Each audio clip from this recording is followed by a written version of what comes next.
Hello all, how are we? I see my guest dancing into the back into the green room as usual.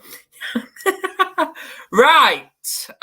Morning, afternoon, evening, wherever you are. Obviously you all know who I am. If you don't, I'm Adam Duval. And tonight, Warriors of Attraction, newly branded mental health warriors, is here, and we have got an exciting guest. I can say this, a beautiful guest. She is one of a kind. She is not only my wife, not only the mother of my kids, but she's also a fellow warrior. And she's, Kerry Duval. Tonight, people know her as my wife, Luke's and Tegan's mum. People know her a little bit, but do they actually know her a lot? I don't think so. So prepare, grab the popcorn if you need to. This is going to be an amazing one. Please share this in awareness and subscribe to us if you haven't already. And we'll see you in 30 seconds.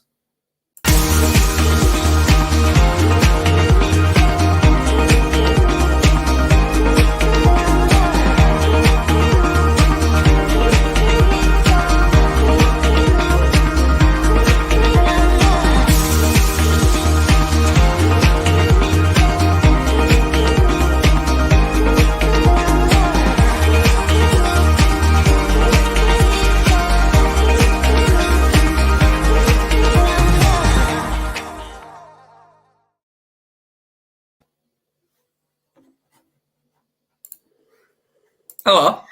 It would help if you actually brought me into the stream. I know. But either way, I thought I'd give her a drastic entrance. So there you go. Welcome back onto the team after God knows how long. We've also got Robert Brooker tuned in tonight. So we all know the type of comments he's going to be publishing. So, Kerry, where the hell do I start with you? Because you've been nervous about this all day. You ain't nervous because I don't know what you're going to ask me. Exactly, and that is facts that she's been asking me all day. What are we talking about? What kind of things are you going to ask me? And I'm like, you gotta wait for showtime, and now it is showtime. We're going to get to know you. Go on then. So I'm not going to throw any quick fire questions at you because we already know what that is, what the answers are going to be. How pineapple you don't like it, and cats, well. I love pineapple and I love cats. I know. Right, so in 60 seconds, I want you to explain who you are without mentioning my partner and the mother of Luke's and Tegan. Okay. I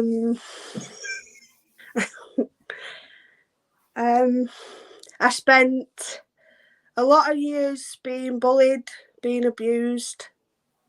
I self-harmed and nobody noticed. I lost my granddad and I thought that was the worst point in my life, but it wasn't. Losing my nana almost 4 years ago now, that was the worst point in my life, and that was when I hit rock bottom and attempted suicide on our kitchen floor. And from then, it's been all, well, I wouldn't say all up, but mostly up. I have had bad times, but I'm building myself into the better version of me, a version of me that I'm happy about, a version of me that I'm hoping people like better than the old version of me. I certainly like me better than I used to be. I found my confidence, I found my voice, and that's all because of the mental health warriors. I am a warrior.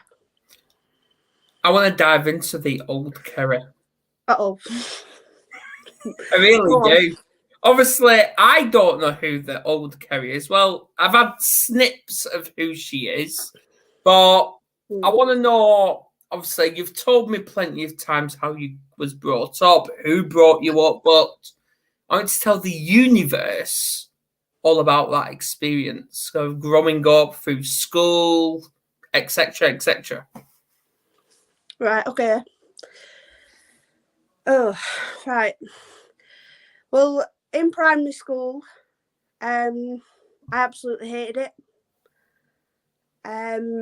Got bullied pretty much every single day. I got called ginger. I got called train tracks because I had braces. Boys would just basically make fun out of me just for anything. Any little thing, they'd do it every single day. There was 2 particular boys that were at it. I'm not going to name names. No. It's not worth it. No. But yeah, it was 2 particular boys, and they basically made primary school a living hell. And then when we went to high school, the 2 friends that I thought were my friends turned on me pretty much, day 2 of high school. They basically turned on me, and that was it. I was left to eat my dinner on my own that day because I didn't have any backup plans, because I'd planned to eat dinner with them. So I had to eat on my own that day outside. And then it was making new friends pretty as quick as I could. I absolutely hated high school because the 2 people that I went to primary school with that had tormented me all the way through, only one of them was in the tutor groups and lesson groups that I was in year 7. So halfway through year 7, I got dragged out of high school and we went down to Liverpool. Got put into high school down there, and to be honest, it was a lot better in Liverpool. Spent a lot of time with my granddad, exploring the city centre. Liverpool city centre is absolutely amazing. Day 1 pretty much felt like I was home. High school was good. I had about 6 or 7 friends from day 1. Literally, I went in, they introduced me as Kerry, the new girl, and I already knew one person anyway from living, because she lived near my granddad. Mm-hmm. And she introduced me to her circle of friends, and I mingled in quite well, actually. Okay. Fast track of a few months later, I got off the bus and my mum was there, which was very unusual because my mum never met me off the bus. And she said that she was we were moving back to the town we're in now. I remember crying all the way home. All the way from Liverpool here, all the way home. I didn't want to leave. I didn't want to come back. I didn't. So then anyway, I ended up being chucked back into my old high school, and the teachers treated me as though I'd never been there, even though I'd spent a few months there previously. So I was back into lessons, quickly found my old friends again, and went through high school. Yeah. I mingled with one set of bad friends, basically, and the word was twagged. I twagged a few lessons, going through a rebellious phase. I think all of us went through a rebellious phase at one point. But then I sort of figured out they're not friends, really. No. My friends were basically back in school doing as they were told.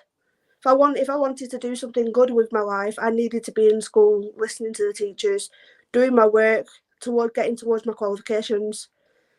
When it came to year 9 choices, I chose history, ICT and food because I love cooking. I love cooking because my dad was always good at baking. He would make pies. He taught me how to make meat pies. He taught me how to make various other things as well, but I wanted to know more. That's why I went into cooking.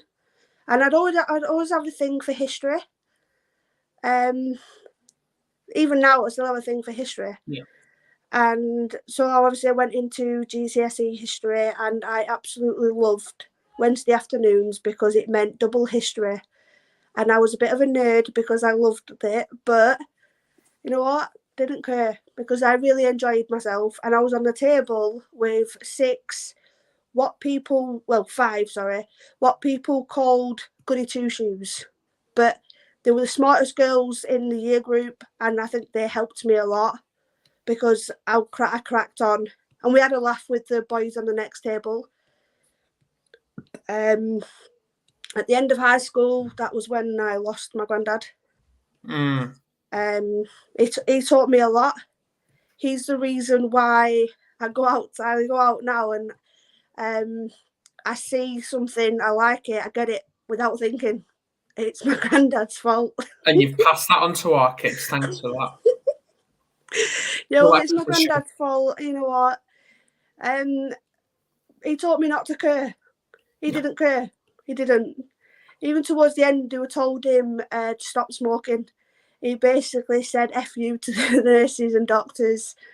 And the last memory I've got of my granddad was him being a rebel. He shouldn't have been smoking in that room he was in, but he did it anyway, and he just didn't care. He was rebel, stubborn to the very, very end, and that's the last memory I've got of him. Him sat up, laughing, having a fag because he knew he shouldn't have been doing it, but he did it anyway. Yeah. So, speaking of your granddad, what type of relationship did you have with him? Well, I only really got to know my granddad when we moved down to Liverpool. Well, just before we moved down to Liverpool. He was absent for a lot of years. Because my dad and him had lost touch. I remember him telling me that he got back in touch with his dad, meaning my granddad, and he was going down to Liverpool to meet him. And he wanted to go on his own for the first time to see what was going to happen before he introduced the rest of the family, which, fair enough. Yeah. Yeah, and I remember he came back and, he talked about Liverpool. He didn't talk about my granddad, he talked about Liverpool. He talked about how he was on Liverpool Lime Street and he felt like he was home. And he felt like he's where he should be. And he couldn't wait to take me down to go and meet my granddad and to go and see Liverpool. And he talked all this hype. And when you're going into Liverpool Lime Street, it looks like you're going into a horrible, dingy city because of the walls. But it's not. It opens up then into an absolutely amazing city. And you do just get a sense of that's where you belong when you're in Liverpool Lime Street. And I absolutely love that city. Yep, I know that experience. Yeah. Yeah. So, So, elaborate more. Go on. Like when you first met him for the first time down Liverpool. I was nervous because I didn't know what sort of person he was. I knew that he'd divorced my grandma and remarried. And I knew that I was also going to be meeting his new wife that day as well. I didn't take to his new wife. I really didn't. She wanted me to call her grandma, and I said no. Simply because, I already had a grandma and she was in heaven. Yeah. And I didn't want a second grandma. I wasn't interested in calling her grandma. To me, she was always going to be Heather, and that's how she always was until she sadly passed away. Yeah. So, but I think when Heather wasn't around, I seen the real person my granddad was. Okay. He was funny. He'd be one of these that he knew he shouldn't be doing something, but he did it anyway. He was always laughing and smiling, always doing cheeky things. He had an electric mobility scooter, and he'd run over my feet on it. How he didn't break my feet, I don't know. I'd be like, yeah, thanks, Granddad, and he'd just laugh. It was absolutely amazing. What's this experience about? Episode, shall I say, about your granddad and the train?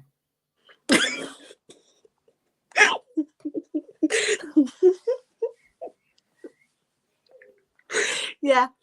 Well, obviously, I've already mentioned that my granddad had an electric scooter, which we called his chariot. And getting on the train, he's supposed to turn the speed down while he gets on the train. But my granddad, being the funny comedian he was, didn't turn it down. He left it on 8 miles an hour, and if the doors on the other side of the train were open, it'd have gone all the way through the train. So he went up the ramp into the train, and if the other doors were open, it'd have gone through the other side, like some sort of James Bond baddie or something like that. The only thing stopping him going through the train was the fact that the other doors were closed. At one point, he got stuck on the train because the conductor didn't bring the ramp. So we then had to call the conductor to get him off at the next station, to put him on a train to bring him back to the station we got off on. So we just stood around for about half an hour waiting for my granddad to be brought back to us. Oh my. It was a really funny day. Yeah. Okay. Right. The relationship with your mum. Let's talk about that. Oh God. Go on. What do you want to know? Everything. Everything. Everything. Right. Okay. Never had a relationship with my mum properly. Was always dad's girl growing up. When my dad was at work, she would put us in a taxi and send us to my auntie's house, and my auntie's an alcoholic. She would meet us off the bus or meet us in the taxi, and take us round to the pie shop, and she'd just get us a couple of pies, some chocolate bars, some cans of pop, a magazine, and that'd be it. She'd basically let Judge Judy, cannot stand that programme, but it was literally a pie and chocolate bars and sweets and cans of pop and a magazine and Judge Judy, and that was our day, sat there watching her play with her cat. And a cat would normally come over and say hello to us, but the days were long and boring and I hated it. And that was literally how my mum dealt with us during the school holidays and everything like that, when my dad wasn't at work. Okay. When I was in high school and she didn't want to go to shopping on her own, she'd come to school and he'd pull me out at dinner times. It was always Friday dinner times. We'd get a phone call in class. Kerry needs to go down to the office. Mum's there, and she'd make up an excuse for me to leave, and so I had to leave. She'd had a big argument with my dad at one point, and she pulled me out of school at about 11 o'clock. And we went down to where my dad worked. And they were arguing in my dad's works. I think it caused some problems in my dad's works, actually. But then when we come out of my dad's works, that was the first time she told me I was a mistake. I was a mistake that she never wanted. That my dad basically made me keep her. That she didn't want me. And then later on, I found out that my dad had cheated on my mum while she was pregnant with me, and possibly fathered another child. Yeah. You know. Which you found out that in court. Yeah. Yeah. Let's not get in court when you was in court for your daughter. When I was in court, yes. So back to the bullying. What support did you get for that when you were being bullied? No. So parents never came in on nothing? Yeah, parents went into school, spoke to the teachers. Nothing was ever done. No, the teachers always said, we'll sort it out in school. We'll speak to the people and involved and everything like that, but they never did. It was literally, I was left just, it was literally go back into class, we'll speak to them after, blah, blah, blah. Nothing ever happened. Nothing ever changed. Okay. So. Fair enough. Right. When you first found out you was pregnant with Lucas.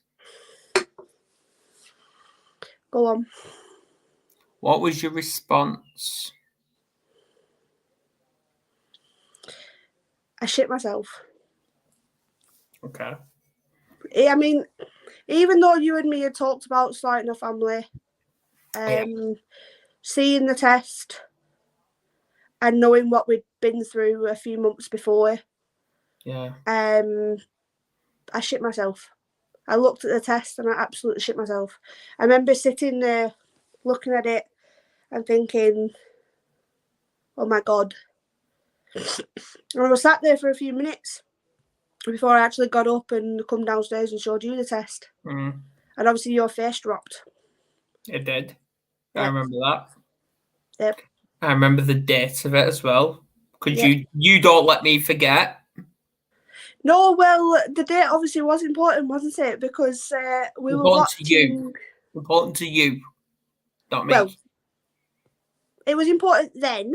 It's not important now, but it's a date that I always remember because we were watching William and Catherine get married that day, and next door neighbour had come and knocked on and said that she was pregnant and asked me to take a test for crack of it. And that's how we found out Lucas was on the way. Yes. Yes. Any doubts? What do you mean?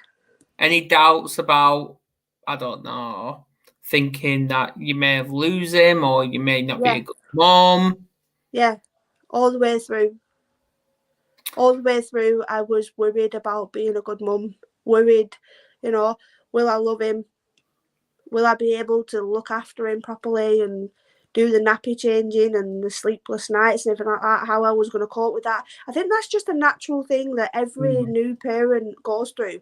They're worried about how they're going to react with just about everything. I mean, I was worried about dropping him. I was worried about dropping him. And when we was in the hospital, obviously they'd sent you home the night before. They did.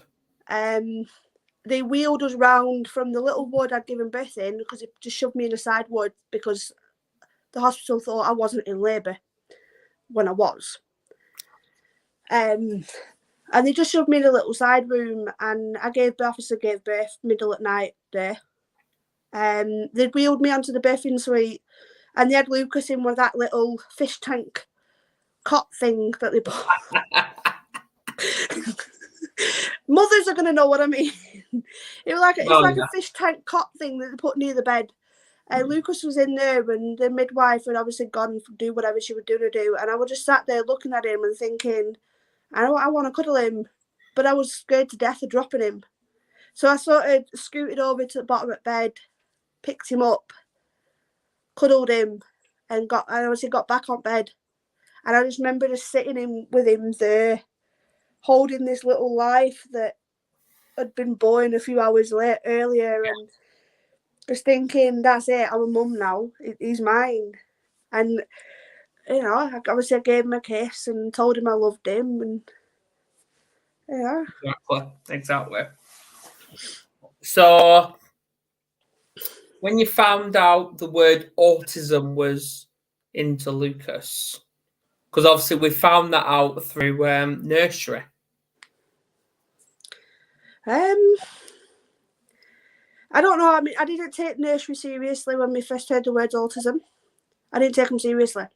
Okay. When we went to the paediatrician, and that paediatrician said that she was giving him a pre-diagnosis of autism, that's when it hit me hardest. I think I don't know if you noticed it or not, but that night I was a bit off. Yeah. And I remember going upstairs and breaking down in tears while you were dealing with Lucas downstairs. And I was just so devastated because I thought autism was this bad thing that meant that he would never be able to have a normal life as an adult. And I remember crying and crying and crying over it. And then I started thinking, right, well, he's going to need help. So I'm going to have to learn what autism is and how to best help him. We both get that. Yeah. So I decided to obviously do a quick Google search, what is autism? And it came up, celebrities with autism. And I found out that there's various celebrities around the world that got autism and have gone on to create brilliant careers for themselves despite having autism. And I think the more research I did into autism, the more and more I thought, okay, all right, okay, this isn't that bad. I mean, autism can be bad, but it can also be very good. But we didn't know which way Lucas was going to go at that point. So I just had to concentrate on the good side, the good things, the positive things. It was hard. It was really hard. But I think the more we were ready about it, the more we learned, the more we spoke to the paediatrician and found other people with autism, other parents of autism. We've learned and learned and learned, and we're still learning. Yeah. And now we know that autism's not bad. It's not bad at all. No. It just means that Lucas has got a superpower. Well, now so has Tegan. Yeah. Yeah. Exactly. I'll get on to Tegan in a minute, actually, because I've got a few questions surrounding that. Uh-oh. Hey, don't be worried. Go on. You know me. Yeah. Exactly. Right. So, obviously, you thought Lucas was broken at first when we heard the word autism, but really he's not. Obviously, the best thing I ever did was get him into Snakes and Ladders, which turned out he wasn't interested in the game. He was interested in the numbers. So, and then obviously he did the 13 times tables by year 1. Tegan coming along.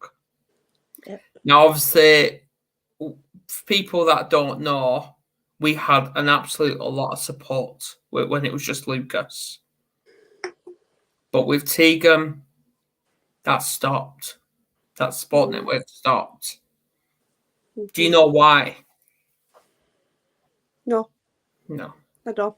To this day, no. I don't understand why people accepted us having one child but didn't accept us having 2. I had no idea. Yeah. Well, when you found out you was pregnant with Tegan, when it finally came out that Tegan was a girl, because obviously she kept hiding it, she was stubborn, but she still is stubborn now. She's like a mum. But anyway, what was your response? Like, what was your reaction and what mindset did you have knowing that you've got this little girl on the way, but knowing that you never had that mother-daughter relationship?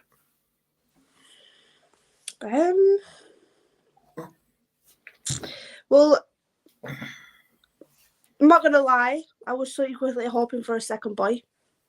Okay. I was.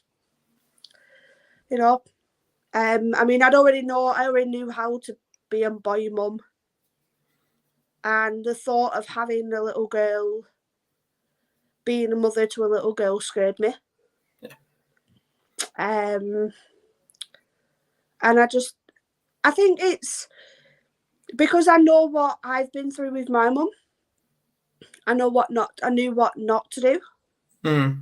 But then again, I'd already had a really, really amazing, truly amazing relationship with my nana growing up. So I sort of knew the sort of mum I did want to be. Yeah. And that was because of my nana.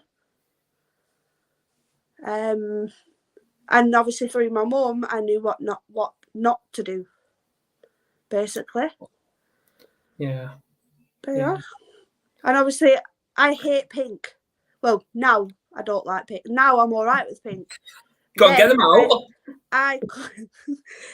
I used to hate pink. Now I like pink. And I think having a little girl has obviously helped me. Because obviously I remember when we found out she was a girl, you got that Daddy's Little Princess headband. That was the first ever thing that we'd bought. She only ever wore that once. She wore it once because it was too big for her. I remember she took it off and flinged it. Exactly. So, I want to go on to your Nana. Go on. Now, obviously, I had the privilege of meeting her. Obviously, I was apparently the first fella to meet her. Because she was stubborn. But she kept laughing about it every time I called her. She never did clip me around the ear, by the way. Never did. She just kept hugging me. Which I still don't know why. But anyway, probably because she loved my humour. Why did you see her, which I've never known, why did you see her more of a mum than the mum you got now? Because whenever I went to my nana's house, she would sit with us, talk to us, watch films with us. She used to like have this folding picnic table thing. Mm-hmm. And she used to bring it out the cupboard and put it up at tea times, and we'd sit there watching all the Disney films with her. So things like Bambi and Dumbo and Grease. Oh, that's not right, technically a Disney film. Grease ain't Disney, no. Yeah, but all the Disney films, every single Disney film imaginable, she had them all on video. And we'd just sit there watching them, singing along to the songs, just having a laugh. And every time I had something that I wanted to ask female about, I always went to my nana. I never went to my mum. I always went to my nana. And yeah, you were the first boyfriend that I'd introduced to her. She used to always ask me, are there any boys in your life, Kerry? Yeah. Am I going to get to meet them? No, they're not good enough for you, Nana. I used to always tell her, they're not good enough for you. Okay, so what... hang on. And she always used to always say to me, do you think you're going to ever meet one that you're going to bring to me? No idea. I always said I had no idea. Don't know what the future's going to bring. Unless Mr. Right walks through the door. Okay. Oh. So what encouraged you to take me up there? You were different. You and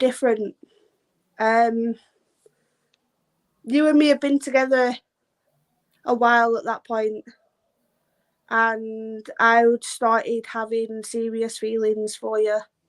And I think at that point we'd told each other we loved each other, and I hadn't done that with a bloke before. Okay. I always sort of stopped myself falling in love because I didn't want to get serious with any of them. Mm-hmm. But things got serious with you. So I'm intrigued now. Go on. Things got serious with you, and I remember going up to my nana's house at one point, and she said, "There's something different about you, Kerry. There's a bloke around you, isn't there?" I said, "Yeah, there is." She said, asked me, am I going to get to meet this one? And I'm like, I think so, yeah, because he's a lot different. She said, so is he Mr. Right? I said, I don't know. I don't believe in Mr. Right, because my nana always taught us that Mr. Right doesn't exist. It doesn't. I think it's because she never met her Mr. Right. Maybe she did, maybe she didn't, I don't know. But from the impression that we got, she never did. So, and then obviously a few weeks later, you got to meet her finally. And that day was You know, am I going to get Nana's approval? Am I going to get is she going to turn around and say, I don't like him, Kerry, you can do better, sort of thing? I was nervous about you meeting her, but you got her approval. Go on, keep going. Afterwards, she rang me up and she said that she's seen something in you that she liked, and she said you seemed to be a good guy, a decent guy, and she told me to hang on to you. That mysterious side came out. I don't know what it was, but you got my Nana's approval anyhow. She's still stubborn today. I know she's going to be stubborn up there, probably making talk. Anyway. She'll be with George. George was her neighbour. We called him a fancy man, and we always talk to her about that. She'll be up there with George, having a cup of tea, having a biscuit, putting the will to right like they always did. Mm-hmm. So obviously you went to her when you found out you were pregnant with Lucas. Go on, what did she say then? Yeah. I remember keeping it a secret from her. And it was I think it was her birthday or something like that. Okay. And we'd had a scan not long before. I remember putting the scan picture in her birthday card. And we'd gone up the day before her birthday, and she said, "No, I'm going to open it tomorrow." I said, "No, Nana, you need to open it now. I want you to open it now because your present's inside." Even though I'd bought her a present anyway, but I'd stashed it in the hallway so she didn't see it. She opened it and she looked at the picture and she just smiled, the biggest smile I'd ever seen, and she gave me a cuddle. Yeah. See, and I never knew that. So, moving on in a polite way. Go on. I hate you. I told you there was going to be tears. I told you. Go on. I told you. So, how do I say this without you saying, no, I'm wrong? You coming onto the Warriors, not being dragged onto the Warriors, you coming on. What vision did you see? I didn't. Oh, go on. I didn't. When you asked me to come onto the Warriors, I didn't see anything. I thought it was just going to be a phase for you. The Warriors was just going to be something you did for maybe like a few months or something. Okay. I didn't really have a phase, and I didn't like the camera at that point, so I thought, God knows how I'm going to help because I don't like the camera. But then something was wrong and you needed me to do a show, and that's how I ended up obviously doing a show with Steve Knapp. That's right. Yep. No, well, it was Jason Bishop first, weren't it? It was. Yeah, it was Jason Bishop first. And then it was Steve Knapp. And I don't know who was next. But I ended up doing them and I liked it. And I really enjoyed doing it. And, I thought, all right, okay, I can speak to somebody on camera. I was obviously still scared. The anxiety was there, thinking I was going to get judged, going to get called stupid and everything like that. Mm-hmm. But none of it happened. No.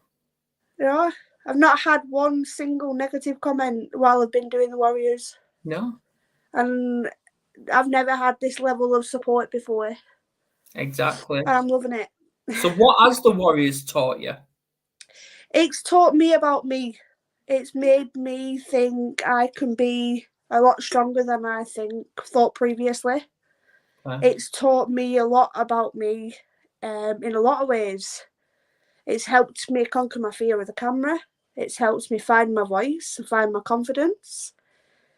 And through the Warriors, and obviously what happened with when I lost my nana and tried killing myself and that, through doing the Warriors, I found a passion for wanting to learn about mental health to help myself.